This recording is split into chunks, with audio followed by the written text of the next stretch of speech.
दोस्तों नमस्कार। कोई भी राजनीतिक सत्ता कितनी भी ताकतवर क्यों ना हो जाए, वो संविधान के ऊपर हो नहीं सकती है। और जब तक संविधान है तब तक देश है। जब तक संविधान की व्याख्या करने के लिए सुप्रीम कोर्ट की मौजूदगी है और उसकी स्वतंत्रता, उसकी आजादी उसके साथ जुड़ी हुई है, तब तक इस देश के भीतर में लोकतंत्र खत्म हो नहीं सकता है। राजनीतिक तौर पर यह बहस मौजूदा वक्त में कहीं बड़ी हो चली है। क्या वाकई 2014 के बाद से इस देश की राजनीतिक परिस्थितियों ने इस देश के तमाम लोकतांत्रिक आधारों को बदल डाला है? और यह सवाल राजनीतिक चुनाव के मद्देनजर अब विपक्ष सीधे तौर पर मौजूदा सत्ता को निशाने पर ले रहा है, तो मौजूदा सत्ता अब यह कहने से कतरा नहीं रही है कि दरअसल तीसरी बार हम जीतेंगे, आग तब नहीं लगेगी। दरअसल इससे पहले जो भी राजनीतिक सत्ताएं थी, उन्होंने जितनी आग इस देश में लगाई है, हम तो उसे ही बुझाने का काम कर रहे हैं। प्रधानमंत्री जिस वक्त राजस्थान के कोटपुतली में लोगों से यह बात कह रहे थे, उसी वक्त सुप्रीम कोर्ट आम आदमी पार्टी के राज्यसभा सांसद संजय सिंह को जमानत दे रहा था। यानी कल आम आदमी पार्टी के नेता और दिल्ली के मुख्यमंत्री अरविंद केजरीवाल को न्यायिक हिरासत में भेजा गया, उन्हें जेल हो गई। और दूसरी तरफ 24 घंटे के बाद ही आम आदमी पार्टी के सांसद संजय सिंह की जमानत हो गई। तो क्या राजनीतिक तौर पर ईडी की बिसात इस बार सुप्रीम कोर्ट के सामने कमजोर पड़ गई? क्या जिस रास्ते भारत की राजनीति चल पड़ी है, अब उसकी हर चाल को सुप्रीम कोर्ट नियम कायदे के तहत तौलने को तैयार हो गया है? क्या इस दौर में भारत की राजनीति जिस टकराव की परिस्थिति से गुजर रही है, उसमें सबसे बड़ी भूमिका न्यायपालिका और वह भी सुप्रीम कोर्ट की हो चली है?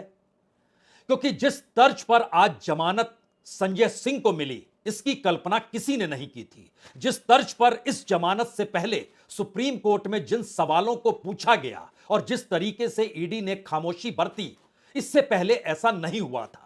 ऐसा भी नहीं था कि कोई नए सवाल थे, लेकिन ईडी की खामोशी बिल्कुल नई थी और एक लिहाज से सुप्रीम कोर्ट के सवालों के सामने वह नतमस्तक हो गई।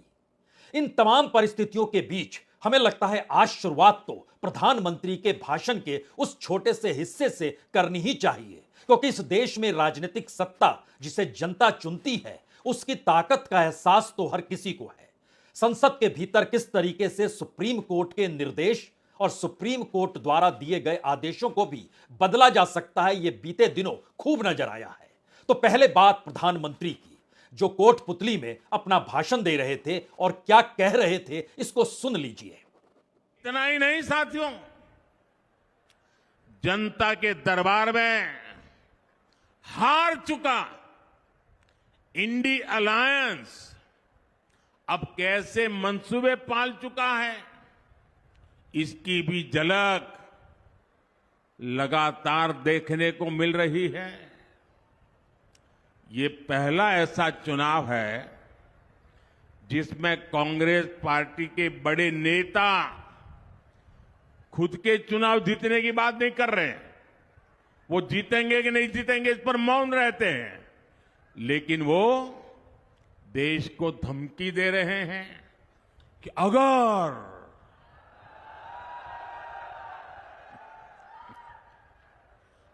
बीजेपी जीती तो देश में आग लग जाएगी। भाइयों बहनों, मोदी 10 साल से बैठा है, तुम्हारी लगाई हुई आग को बुझा रहा है।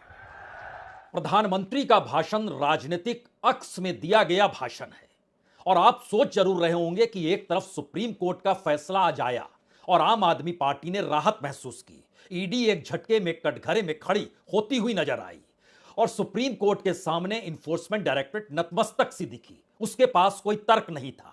ये सारी परिस्थितियां एक झटके में हो गई और हम आप प्रधानमंत्री का भाषण सुन रहे हैं? जी नहीं, यह दरअसल भारत की राजनीति का वह आईना है जिसके जरिए मौजूदा वक्त में या तो सुप्रीम कोर्ट की सक्रियता इस राजनीति को समझ रही है, या राजनीति अपने मिजाज से फैसले दर फैसले इस देश में ईडी के जरिए जो भी कार्रवाई हो रही है उसको अमली जामा पहना रही है। इन दो परिस्थितियों के भीतर आज सुप्रीम कोर्ट में 3 जजों की बेंच, जिसमें जस्टिस संजीव खन्ना की अगुवाई में थी, वहां पर एक ही सवाल ईडी से पूछा गया। वो सवाल सीधे तौर पर संजय सिंह से जुड़ा था और पूछा गया, क्या अभी भी संजय सिंह को कस्टडी में रखने की जरूरत है जब 6 महीने हो गए? फिर कहा गया, संजय सिंह के पास से अभी तक एक पैसा भी बरामद नहीं किया गया। 2 करोड़ की घूस लेने के आरोप में ट्रायल के दौरान भी उनसे पूछताछ हुई। और इस लकीर को और आगे करते हुए कहा गया कि जब आपने दिनेश अरोड़ा का नाम लिया और उन्हीं को आधार बनाया, तो उन्होंने पूछा क्या गिरफ्तारी के बाद उन्होंने संजय सिंह का नाम लिया था? उस पर कहा गया सरकार की तरफ से जी नहीं। जब वो अप्रूवर हो गए, और इस बात को संजय सिंह के वकील की तरफ से भी कहा गया कि इससे पहले 9 बार उन्होंने बयान दिए लेकिन संजय सिंह का नाम नहीं लिया। लेकिन जैसे ही वह सरकारी गवाह बनते हैं, वैसे ही संजय सिंह का नाम आता है और बिना समन दिए पूछताछ के लिए ईडी उनके घर पहुंचती है। 10 घंटे पूछताछ होती है और उसके बाद उनको गिरफ्तार कर लिया जाता है 4 अक्टूबर को। और इन सब के बीच जो भी चार्जशीट दाखिल होती है, उसमें संजय सिंह का नाम कैसे किस रूप में आता है, उसको लेकर भी सवाल था। और उस वक्त तो उस चार्जशीट में तो राघव चड्ढा का भी नाम जुड़ा था, हालांकि आरोपी नहीं बनाया गया था। लेकिन इन सब के बावजूद भी सुप्रीम कोर्ट ने वक्त लिया और कहा कि आपको कुछ कहना है तो कह दीजिए, अन्यथा हम फैसला अपना सुना देंगे। ईडी ने बिल्कुल खामोशी बरत ली और सवाल यह था कि उसके बाद ईडी ने यह खामोशी क्यों बरती? सुप्रीम कोर्ट ने ऐसा क्या कह दिया था? दरअसल सुप्रीम कोर्ट ने बहुत साफ तौर पर कहा, अगर आप अब हम जमानत देने जा रहे हैं और अगर आप जमानत का विरोध करेंगे तो हमें पीएमएलए एक्ट के तहत उनके जमानत पर विचार करना होगा। यानी मनी लॉन्ड्रिंग के सेक्शन 45 के तहत जो जमानत देने का मतलब यह होता कि कोई भी कहता कि संजय सिंह के खिलाफ प्रथम दृष्टया आरोप साबित नहीं होता और उसके बाद पूरी की पूरी शराब नीति को लेकर जो मामला बनाया गया वह ना सिर्फ एक झटके में कमजोर पड़ जाता, बल्कि जो सेक्शन 45 के तहत अगर जमानत मिलती संजय सिंह को, तो उसके बाद एक एक करके जो भी जेल में बंद हैं, चाहे वो मनीष सिसोदिया हो या केजरीवाल हो, उनको एक झटके में बाहर करना पड़ता, क्योंकि यह नजीर बन जाता। और किसी दूसरे आधार पर अगर जमानत होती तो वहां नजीर बनाने की जरूरत नहीं। सुप्रीम कोर्ट से यह आश्वासन ईडी को मिल गया, यानी दूसरों की जमानत पर इस जमानत का असर ना पड़े। सिर्फ इस बात की गारंटी ईडी आज चाहती थी, यानी सरकार चाहती थी। लेकिन सवाल यह था कि अगर 24 घंटे पहले केजरीवाल जेल में और 24 घंटे के बाद 6 महीने से जेल में बंद संजय सिंह बाहर, तो इसके मतलब मायने क्या है? इसके मतलब मायने पर हम आए उससे पहले आज अदालत की उस कार्रवाई को देखिए और उसके बाद संजय सिंह के वकील ने क्या कहा, यह भी सुन लीजिए। Sanjay Singh will be released on bail during the pendency of the aforesaid trial on terms and conditions to be fixed by the trial court.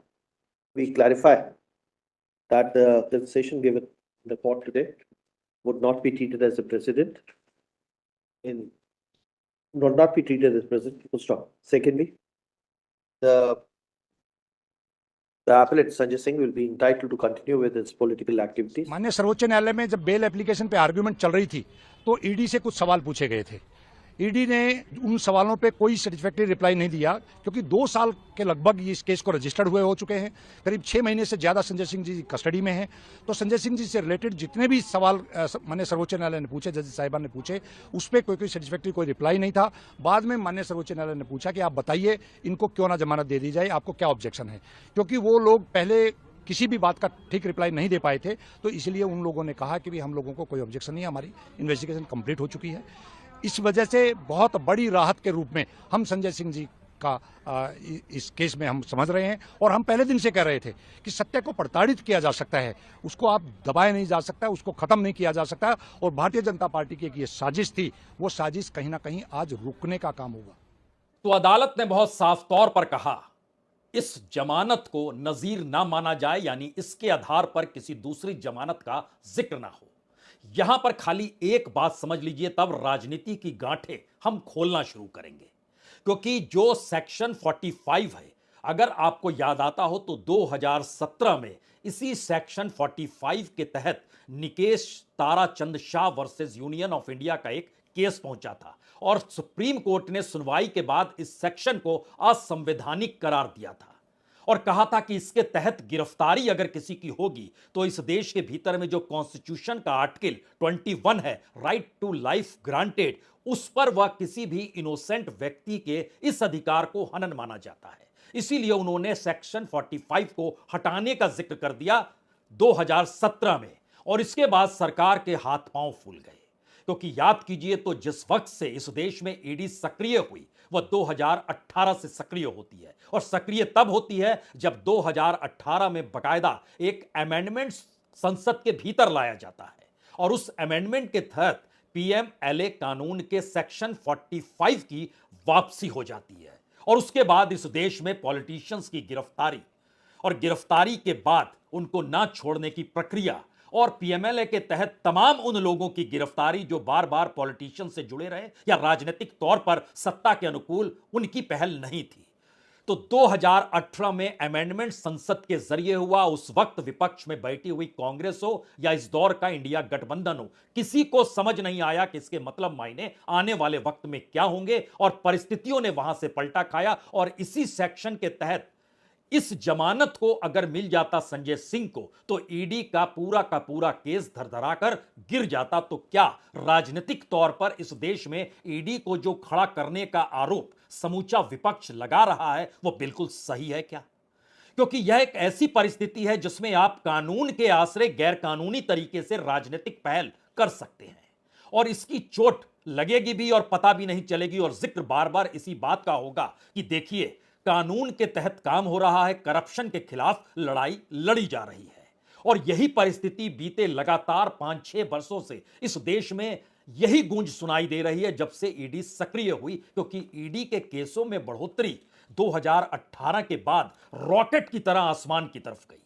यह अलग मसला है कि उसमें कन्विक्शन रेट कितना था और कितने केस सुलझाए गए, इसका जिक्र हम बार बार कर चुके हैं, फिर से आपको कर देते हैं। 5000 से ज्यादा मामले दर्ज होते हैं और सिर्फ 25 मामले सुलझाए जाते हैं। तो जरा सोचिए, 1% से भी कम की स्थिति है। 0.46% के मामलों के तहत ईडी की पूरी कार्रवाई इस देश के भीतर चलती है। यह तो पहला मामला था। अब इसके सवाल लौटिए उस पॉलिटिक्स पर जहां पर आज सुप्रीम कोर्ट ने साफ तौर पर कहा कि संजय सिंह को और ज्यादा दिन जेल में रखे जाने की जरूरत है। हमें यह भी देखना होगा कि गवाहों के सामने उनके बयान जो हुए उसके क्या मतलब मायने थे। और इन परिस्थितियों के भीतर एक सवाल यह भी इस दौर में उठ गया, क्या वाकई एक केस को लेकर दो बोल हो सकते हैं? क्योंकि कल तक शराब नीति के तहत संजय सिंह जेल में बंद थे। जब केजरीवाल जेल को भेजा गया तो उसके बाद तमाम बातों का जिक्र जो वकीलों के जरिए निकल कर आ रहा था, उसमें ईडी इस बात का जिक्र और उनके वकील इस बात का खुले तौर पर जिक्र कर रहे थे। और यही बात राजनीतिक तौर पर थी कि 3 बड़े नेता जेल में हैं और किसी की भी जमानत क्यों नहीं हो रही है। इसलिए नहीं हो रही है क्योंकि कोई दस्तावेज है, कोई आरोप है, उन आरोपों के तहत यह पूरी कार्रवाई हो रही है। तो कल जो बातें राजनीतिक तौर पर इस देश में कही जा रही थी, 24 घंटे के बाद क्या मैसेज अब यह निकल कर आ गया कि संजय सिंह अगर उन्हें जमानत मिल गई तो अब मनीष सिसोदिया जेल में क्यों बंद हैं और अरविंद केजरीवाल को जेल में बंद क्यों किया गया? अगले 24 से 48 घंटों में कहीं इस देश के भीतर में राजनीतिक परिस्थितियां एक झटके में बदल तो नहीं जाएगी? यह राजनीतिक परिस्थितियों के मद्देनजर खेल हो रहा है या सुप्रीम कोर्ट की राजनीतिक सक्रियता है या सुप्रीम कोर्ट की संविधान की व्याख्या है और ईडी कानून के सहारे गैर कानूनी तरीके से कहीं, जिसका जिक्र विपक्ष बार बार करता है, उस लिहाज से काम तो नहीं कर रही है? ये सारे सवाल चाहे अनचाहे दोनों पक्षों में आकर टिक गए हैं। एक तरफ राजनीतिक परिस्थिति है और दूसरी तरफ कानूनी परिस्थितियां हैं। एक तरफ इस देश में चुनाव का माहौल है और दूसरी तरफ इस देश में सुप्रीम कोर्ट की संविधान के मद्देनजर व्याख्या है।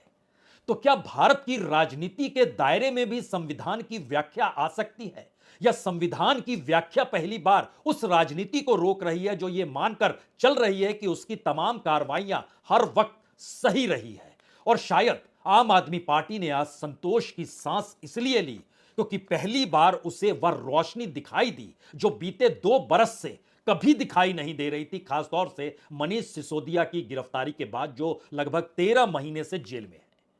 इन परिस्थितियों ने क्या भारत की राजनीति को पलटने की दिशा में एक नई स्थिति लाकर खड़ी कर दी है?